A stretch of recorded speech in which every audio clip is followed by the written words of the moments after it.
Welcome to The Last Breakfast. Please enjoy the video. You start by confirming your iPhone is supported and you have a current backup. This protects your data if the build is unstable. Once done, plug into power and connect to Wi-Fi for speed.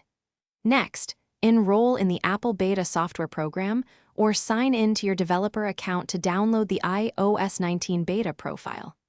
You do this now because installing the profile is the gatekeeper step that unlocks settings software update for the beta.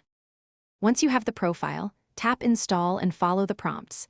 This tells your device to accept beta updates.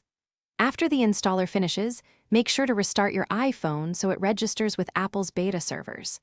Then navigate to Settings, General, Software Update, and you'll see iOS 19 beta available to download. Download the update while on Wi-Fi and keep your phone charging.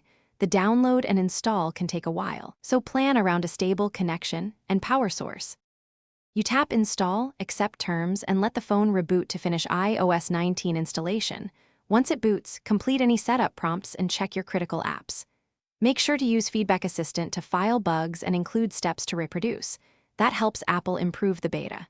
If something goes wrong, like the update fails, remove the beta profile, reboot, reinstall the profile, and retry the update.